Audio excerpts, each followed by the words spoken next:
Muy buenas tardes al grupo de Instrucción Teológica, saludos desde Cozumel. Esta es la última semana y cerramos ya filas con el tema de eh, viaje al Medio Oriente a través de estas conferencias.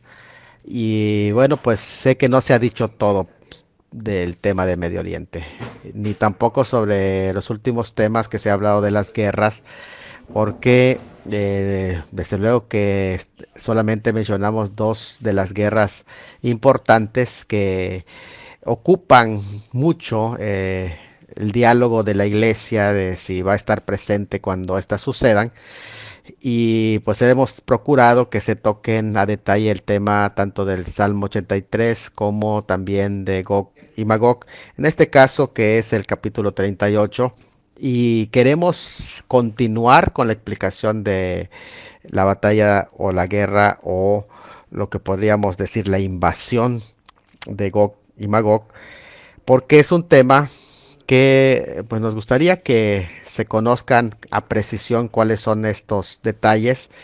Y para esta ocasión, bueno, pues ya que es un tema que la Biblia pues no calla, y podemos tener eh, una especie de profecías tan directas porque nos da argumentos lingüísticos, ya que nos presenta palabras que incluso no existían en el tiempo de Ezequiel, pero algunas de ellas tienen que ver con nombres de modernas eh,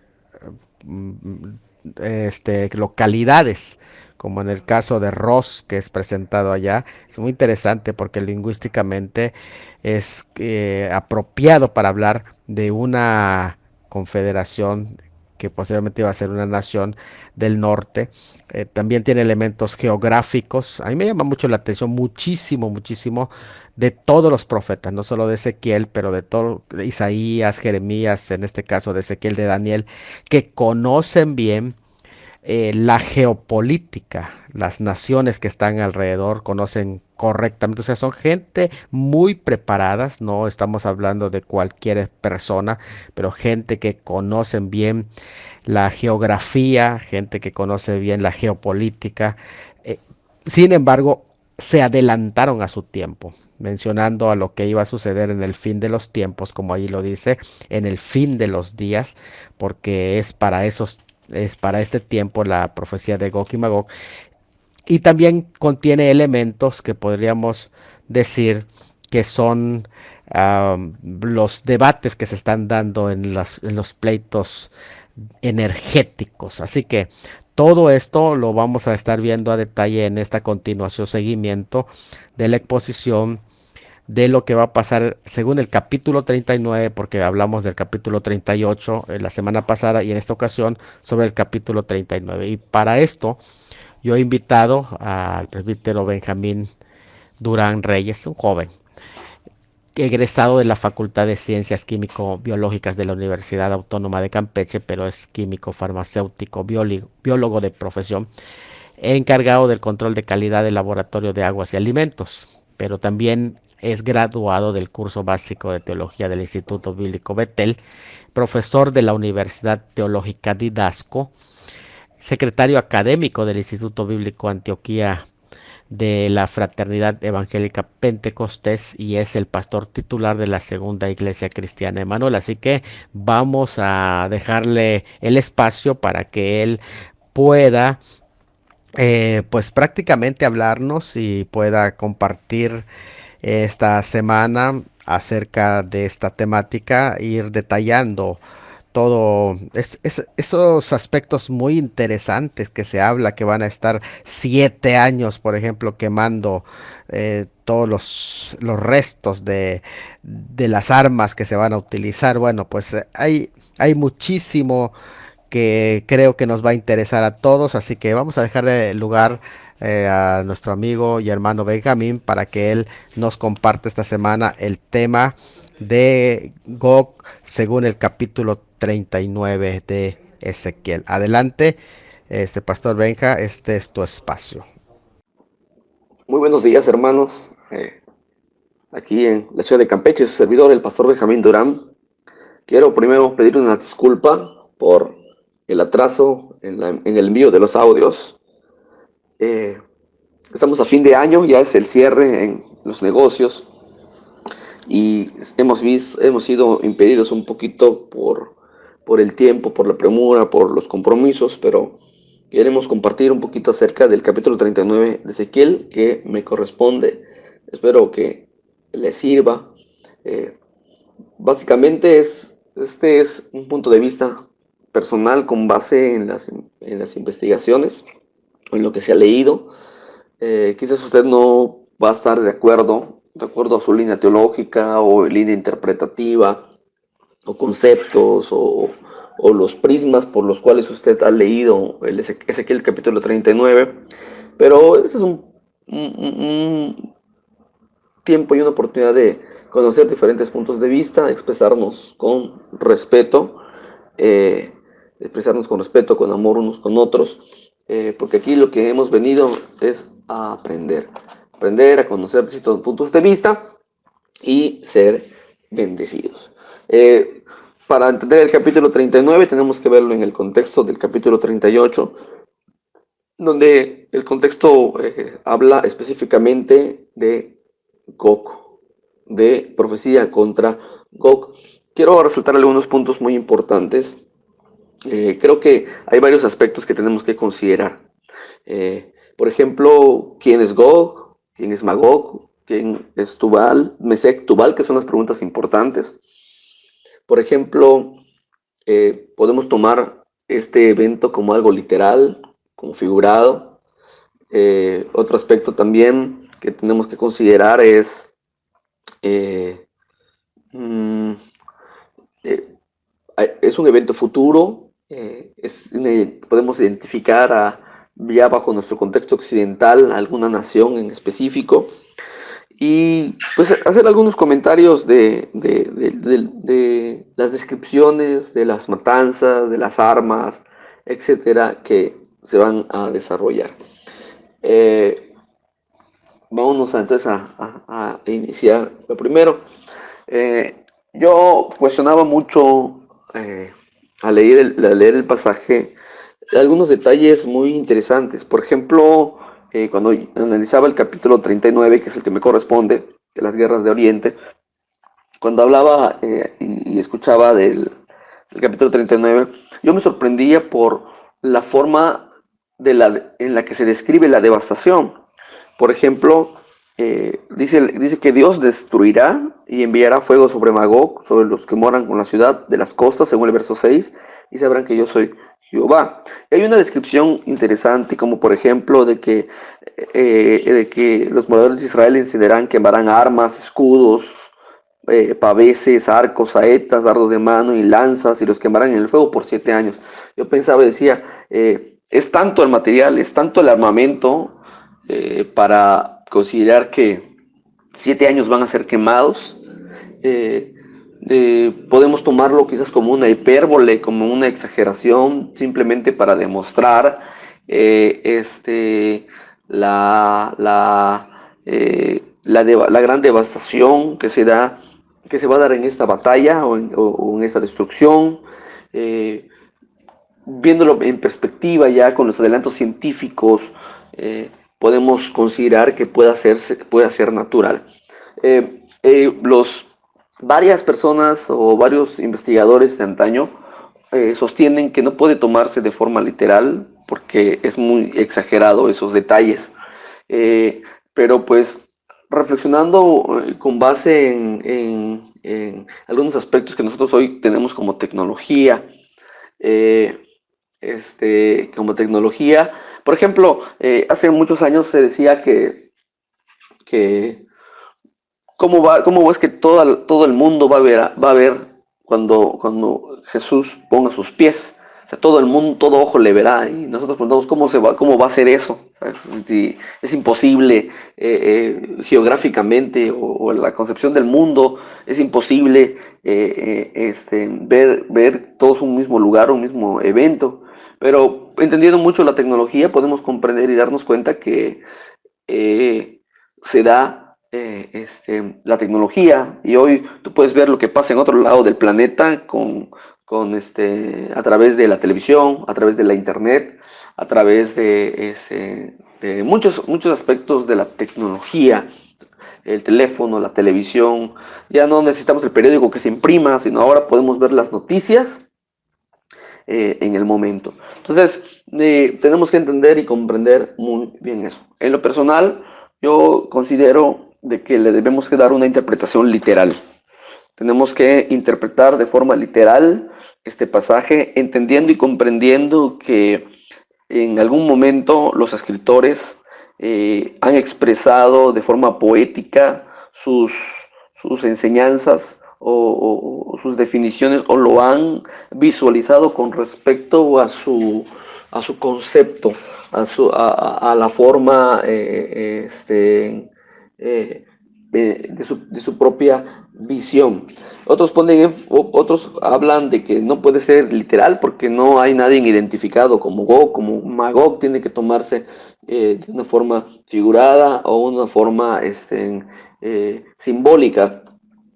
Otros hablan acerca de que de que eh, mm, de que hay otras historias en la Biblia que hablan de otros escenarios y no corresponden con este. Yo en lo personal creo que este es un evento o es una descripción que tenemos que tomar como literal, siempre teniendo en cuenta las características de la poesía con que fue escrito en este pasaje. Al mismo tiempo, yo creería en que los arcos van a ser quemados por 7 años, dándole una interpretación literal, hablando de que es efectivamente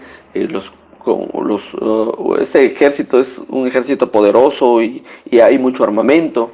De que ahorita no solamente las armas no son espadas, son escudos, son lanzas, sino hay bombas, si lo queremos tomar como un evento futuro. Entonces, es algo muy interesante que tenemos que entender y que comprender. Lo personal, tenemos que tomarlo como un aspecto literal. Salvo algunos detallitos que tenemos que considerar. Otra pregunta que tenemos que hacer y que tenemos que definir muy bien es, ¿este evento que narra Ezequiel es un evento profético futuro o es un movimiento o un acontecer político de la época de Ezequiel? Tenemos que entender y que comprender que nosotros estamos viendo este tema bajo una cosmovisión occidental, pero los escritores bíblicos no escribieron de una forma con una cosmovisión occidental, sino con una cosmovisión oriental. Y cuando él escribía, estaba escribiendo con base en lo que estaba sucediendo a su alrededor. Entonces, la característica de la profecía es que la profecía tiene dos formas de su cumplimiento. Un cumplimiento en el momento parcial, que en un momento histórico, y un cumplimiento futuro. Así que yo creo que en este caso de la guerra contra Magog tiene un cumplimiento en esa época y en ese momento. En esa época y en ese momento Ezequiel escribía y Ezequiel hablaba acerca de Gog y de Magog. Entendiendo y comprendiendo su contexto geográfico, político de la época. Cuando nosotros nos vamos al libro del Apocalipsis capítulo 20, versos 1 al 8, nosotros vamos a observar que ahí Juan ve a Gog y a Magog, que prácticamente es un pasaje paralelo, porque son los únicos lugares en la Biblia donde encontramos esa semejanza. Ahí vemos a Gog y a Magog en una guerra futura, como los 4 ángulos de la tierra yendo en contra del pueblo de Israel, con el pueblo santo. Ahí nosotros vemos que es un acontecimiento futuro. Entonces tenemos que comprender dos cosas y separar muy bien esto. Ezequiel estaba hablando específicamente de grupos que él identificaba plenamente y al mismo tiempo estaba hablando de una forma profética, de una forma a futuro. Y ese es nuestro trabajo, definir y acercarnos muy bien a lo que estaba sucediendo en, con Ezequiel alrededor a la hora de dar esta profecía. Vamos a hacer algunas preguntas que quiero que analicemos. Por ejemplo, ¿quién es Gog? Si leemos muy bien, dice, tú pues, hijo de hombre, profetiza contra Gog. ¿Quién es Gog? Seguimos leyendo,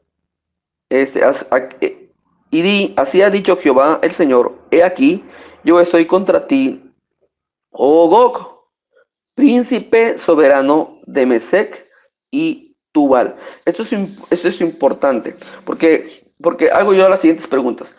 ¿Quién es Gog? Y el mismo pasaje nos dice, Gog es el príncipe soberano de Mesec y Tubal. Es interesante, príncipe soberano de Mesec y Tubal. Muchos le han querido poner un nombre en específico.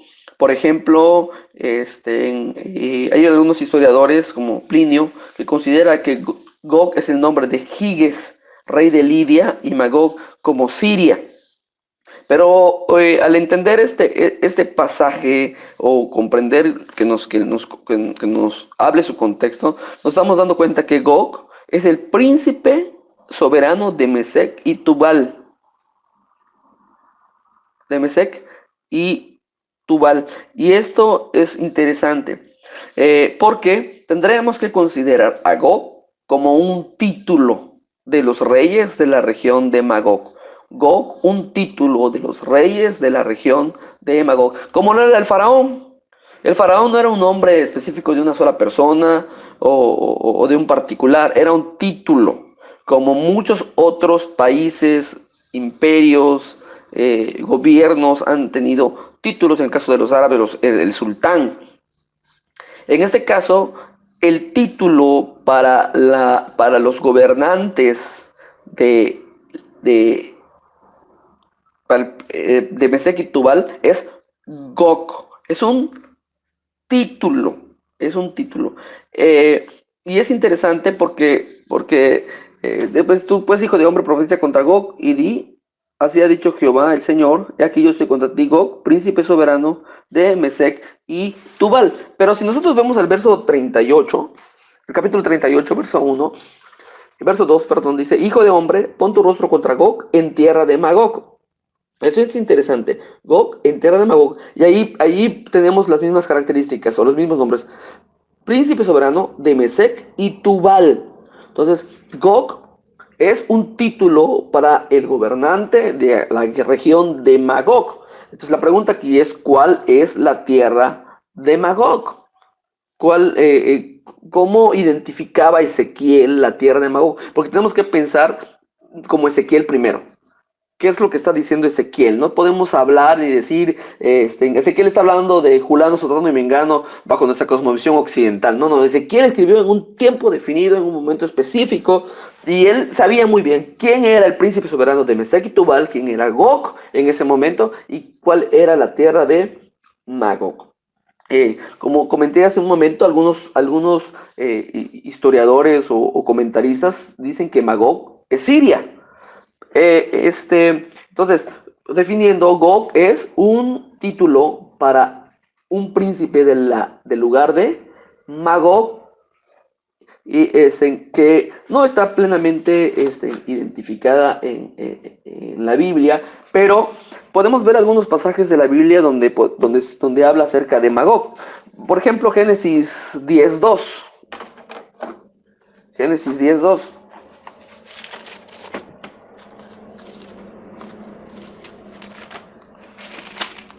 En el inicio de las escrituras, Génesis 10:2, podemos observar los hijos de Jafet son Gomer, Magog, Madai, Jabam, Tubal, Mesec y Tiras.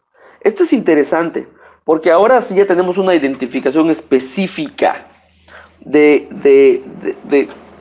el origen del nombre de Magog. Magog era un hijo de Jafet, es un descendiente de Jafet. Usted sabe que en la antigüedad los poderosos, los hombres de autoridad, los hombres ricos, fundaban iglesias, fundaban pueblos, ciudades, y usualmente colocaban el nombre del poderoso como el nombre de la ciudad. Entonces, podemos entender que Magog es un hijo, un descendiente de Jafet. Por lo tanto, también Gog tendría que ser un descendiente de Jafet, porque es el título del soberano de la tierra de Magog. También hay otro aspecto que habla Ezequiel, que dice que es príncipe soberano de Mesec y Tubal. Y también Mesec es uno de los hijos de Jafet. Podemos Magog, Madai, Jabam, Tubal, Mesec y Tiras. Entonces, aquí vemos una identificación específica con Jafet. Hay otro pasaje que quiero que observemos, primero de Crónicas 1:5. Aquí vamos a ver otra observación. Primera de Crónicas 1:5.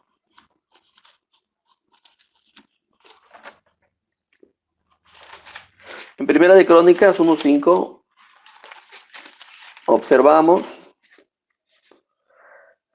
los hijos de Jafet: Gomer, Magog, Madai, Jabam, Tubal, Mesec y Tiras. Entonces, aquí ya tenemos identificado quiénes son Mesec y Tubal. Son descendientes de Jafet. Descendientes de Jafet. Ya tenemos una familia en específico. Jafet fue uno de los 3 hijos de Noé. Entonces, aquí cuando leemos príncipe de Mesec y Tubal, Gog, Magog, tenemos que entender y comprender que estamos hablando directamente con la familia de Jafet.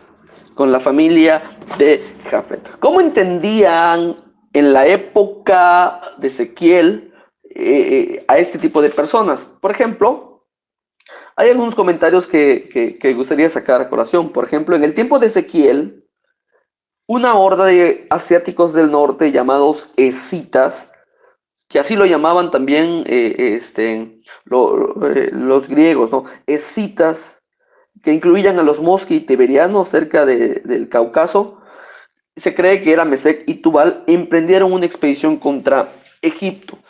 Para la época de los años posteriores, ya incluso cercanos a Jesús, la gente considera de que en esa época, historiadores como Josefo describen de que en el tiempo de Ezequiel esa horda de ascéticos estaban allá y podrían ser identificados como Mesec y Tubal. Entonces, definiendo, es una tierra, Magog es una tierra que pertenece a Jafet, porque Mesec y Tubal son también descendientes de Jafet. Hay en el mismo término aparece en Apocalipsis 28, donde tenemos el paralelo Gog y Magog, y habla de cabeceras, naciones de los 4 ángulos de la tierra, la versión de los 70, y se traduce como Rosh. Porque en las décadas anteriores hasta nuestros días se ha identificado mucho la tesis y la idea de que Gog y Magog es Rusia. Ellos se basan en que,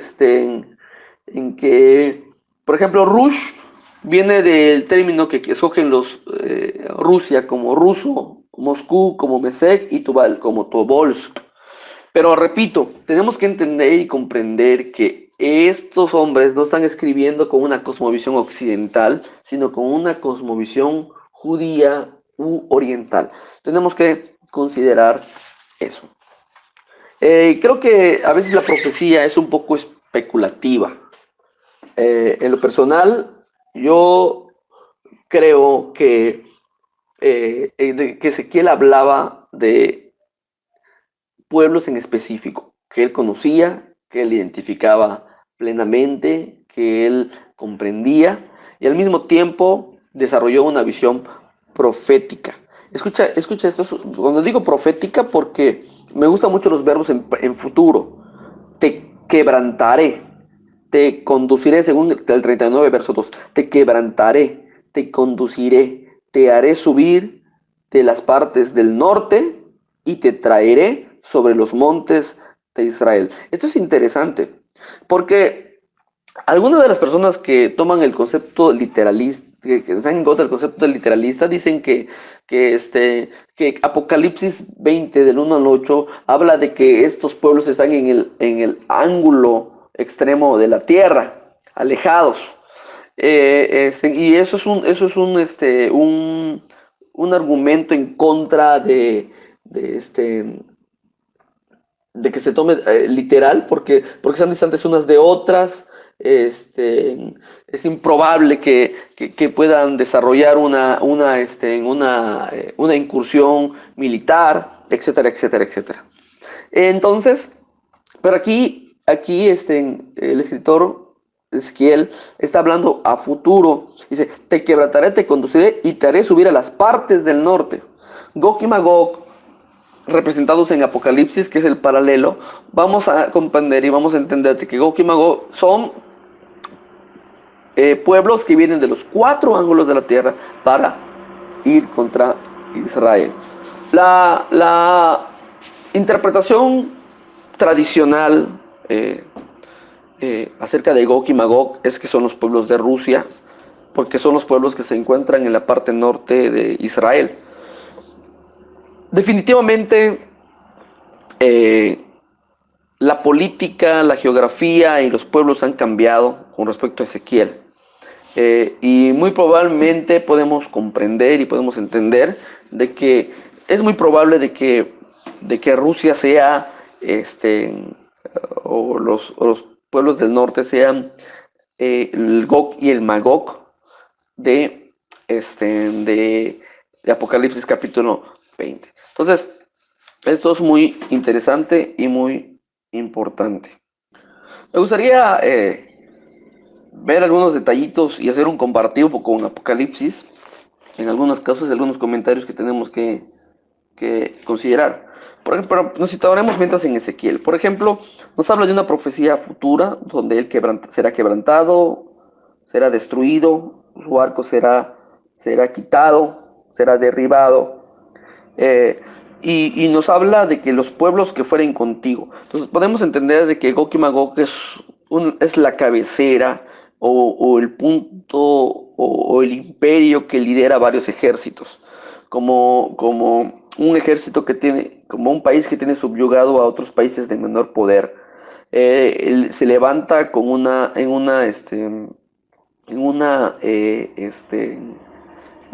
un momento histórico contra el pueblo de Israel. No se habla de una guerra, no se habla de que se una batalla, y en lo personal creo que no es una batalla en específico, sino es una serie de guerras, de ataques, de batalla, etcétera. Pero tienen un propósito: subir, subyugar a Israel, destruirlo,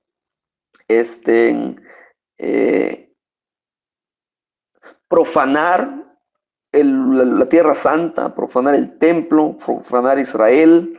Y lo que Dios va a hacer con Gog y Magog es ponerlo en su lugar. Ponerlo en su lugar para que no siga profanando, como se dice el verso 7. Esto es sumamente importante que tenemos que considerar.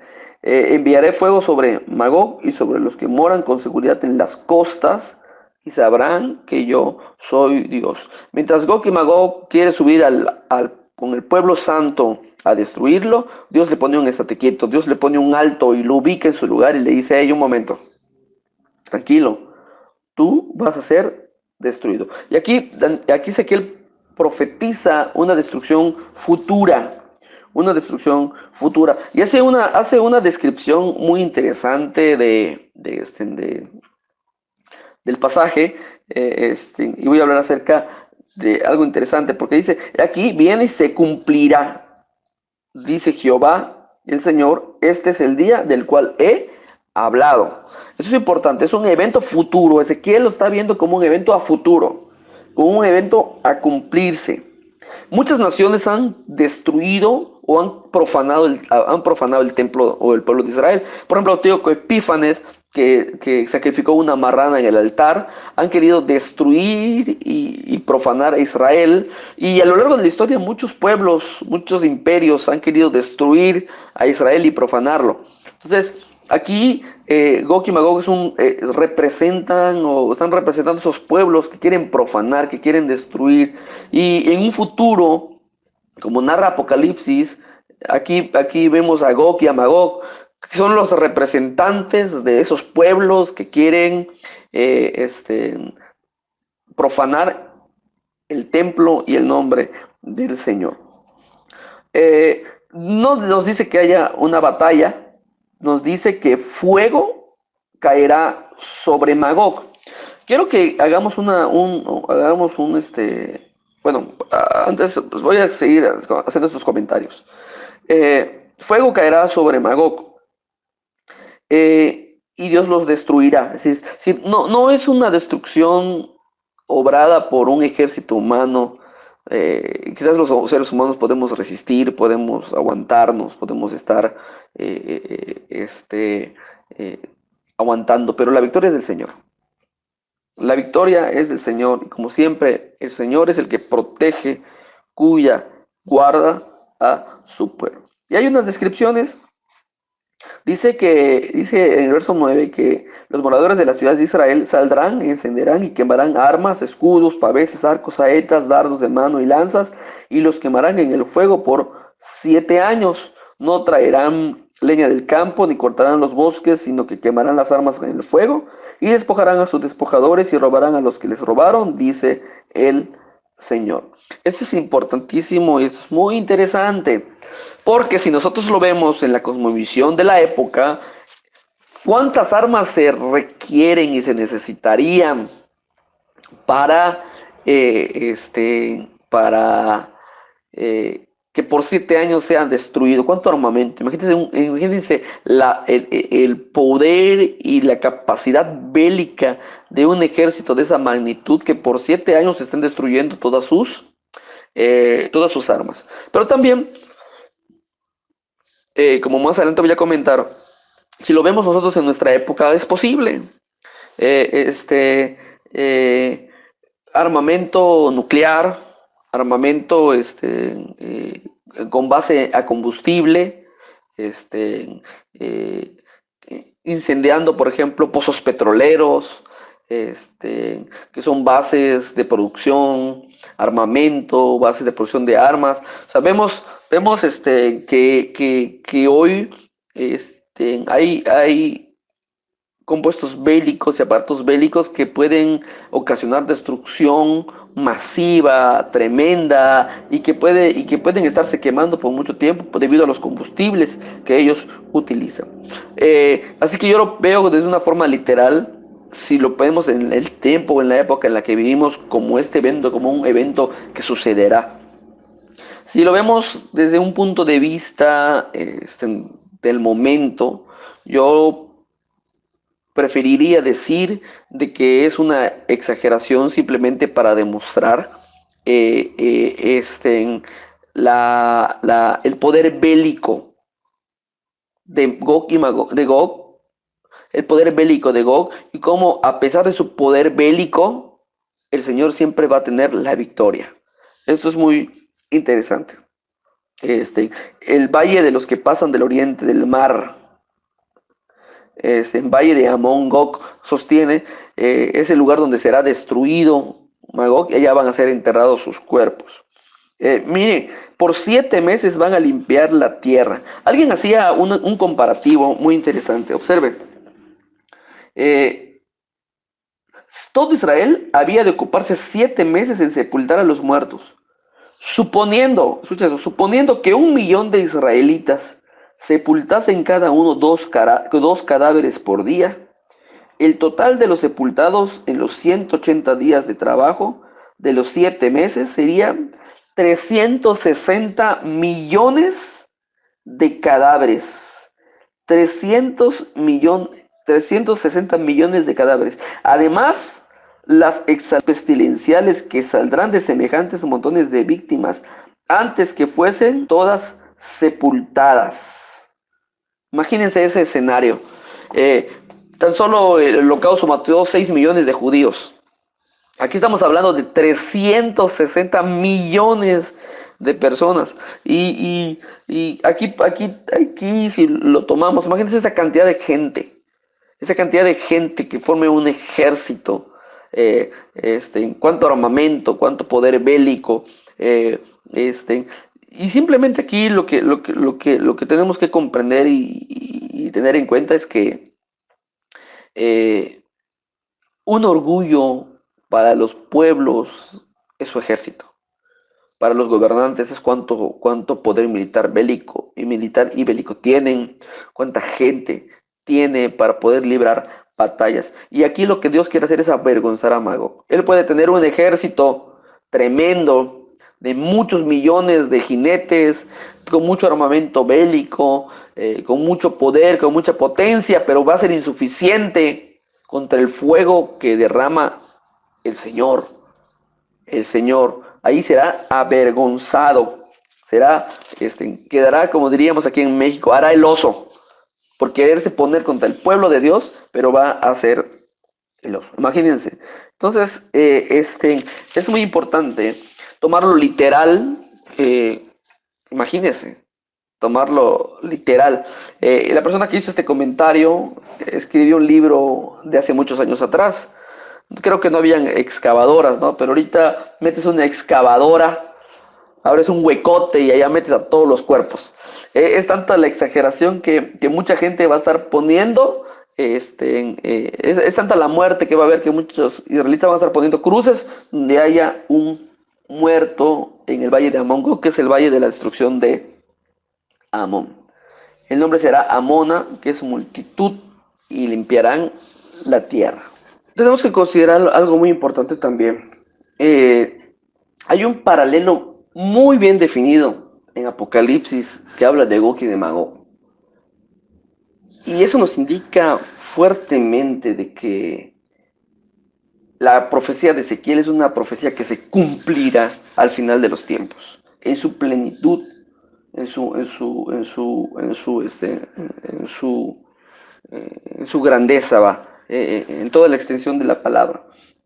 Hay muchos paralelos interesantísimos, prácticamente que parecían ser transcritos. Por ejemplo, Ezequiel 39 dice: y tú, hijo de hombre, así ha dicho Jehová el Señor, di a las aves de toda especie y a toda la fiera del campo, juntaos y venid, reunidos de todas partes, a mi víctima que sacrifico para vosotros, un sacrificio grande sobre los montes de Israel, y comeréis carne y beberéis sangre. Comeréis carne de fuertes y beberéis sangre de príncipes de la tierra, de carneros, de corderos, de machos cabríos, de bueyes y de toros, engordados todos en Basán. Comeréis grosura hasta saciaros y beberéis hasta embriagarnos de sangre de las víctimas que para vosotros sacrifiqué. Aquí está hablando en verbos pasados, ¿se lo ven?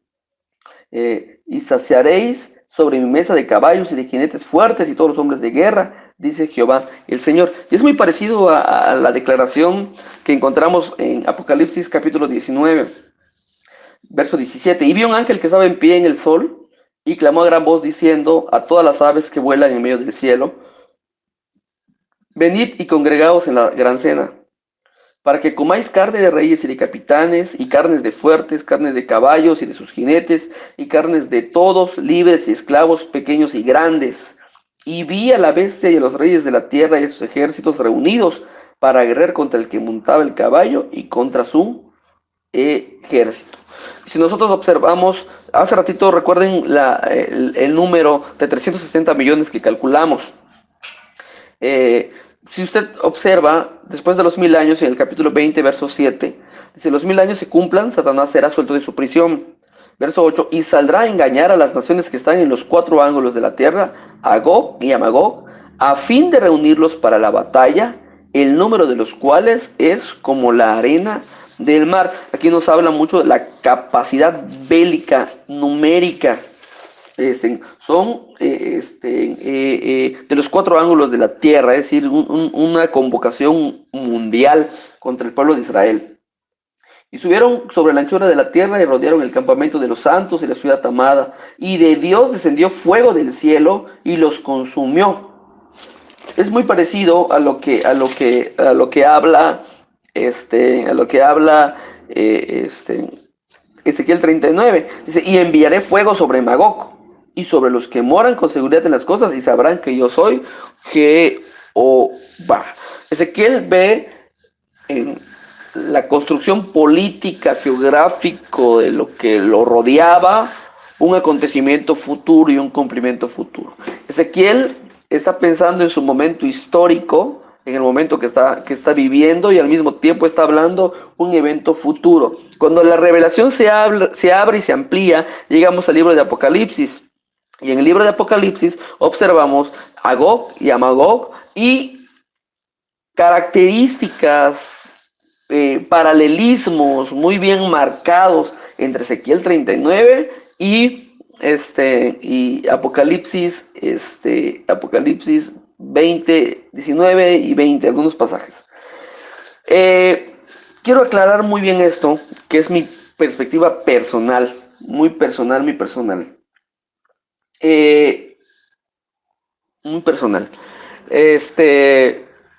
Yo creo que Gog es un representante político de una región en específica, como es Magog, príncipe de pueblos de Mesec y Tubal.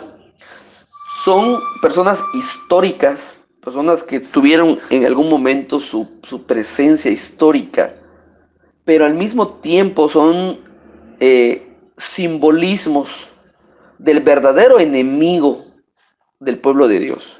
Porque esas personas se han visto enemigas del pueblo de Dios, enemigas de Israel, enemigas de la ciudad santa.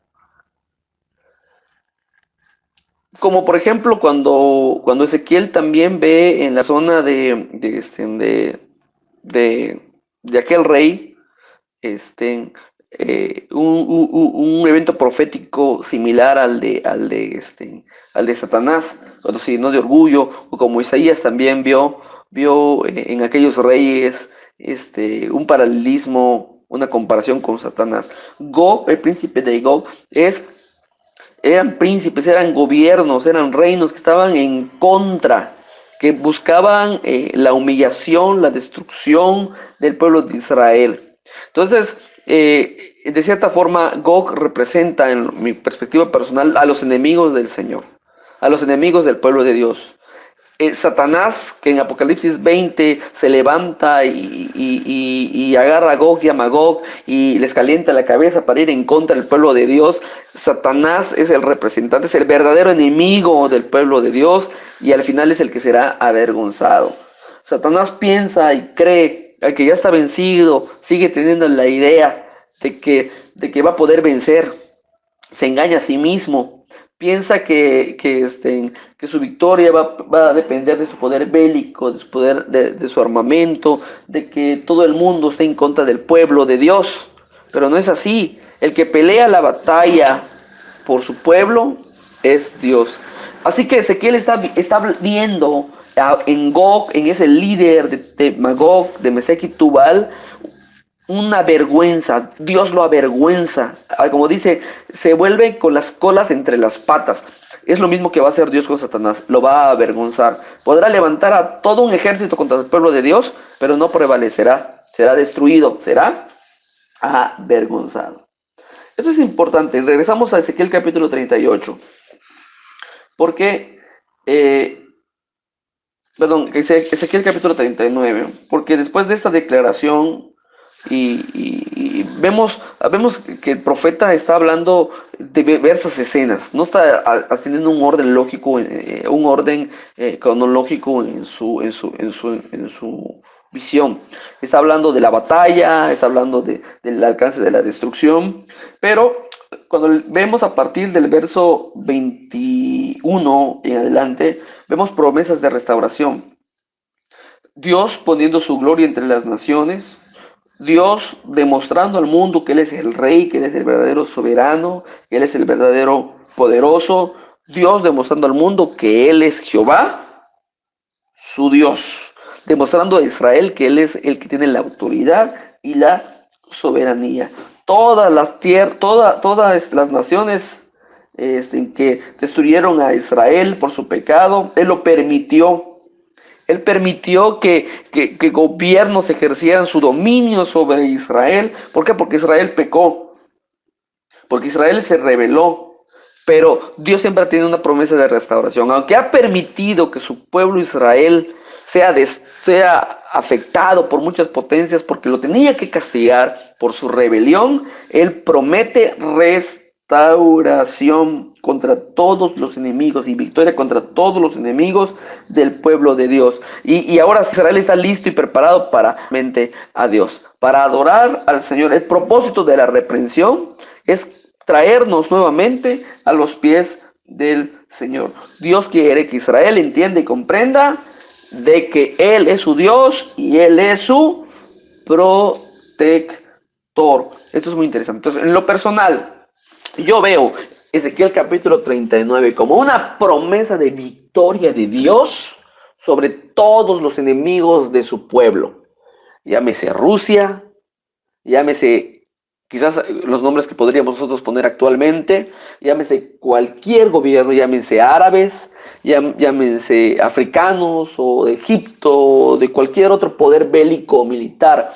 Gog es el enemigo por excelencia de los pueblos que están en contra del pueblo de Dios, del pueblo de Israel. Y Dios al final dará victoria sobre sus enemigos. Hermanos, los temas de profecía son temas muy interesantes, muy interesantes, que requieren especulación, que requieren pensar, guiarnos un poquito. Yo he tratado de ser un poquito mesurado con respecto a interpretaciones específicas, pero simplemente quiero llegar y definir de que Gog es el enemigo de Israel, como ha tenido muchos enemigos, y Dios lo ha protegido. Entonces aquí es una clara evidencia de la protección de Dios sobre su pueblo Israel. Bueno, quedo a su disposición. Quizás hay cosas que usted no puede estar de acuerdo conmigo, o quizás hay cosas en las que usted quisiera añadir algo, o hay cosas que piensa que usted se me pasó, o etcétera, etcétera, etcétera. Lo que yo invito es que con respeto, con amor, compartamos nuestros puntos de vista y le echemos adelante a nuestro aprendizaje de Ezequiel 39. Dios bendiga. Gracias, Pastor Salomón, por la invitación. De verdad que una disculpa por todo el atraso. Estamos cerrando el año ya con los negocios, con el negocio, contabilidad, entrega de planes, resultados en la iglesia. Así que hemos estado muy saturados, pero pues a la medida vamos a estar contestando y vamos a estar escuchando las aportaciones de cada uno de ustedes. Dios les bendiga, hermanos. Estamos a su disposición. Quedo de usted.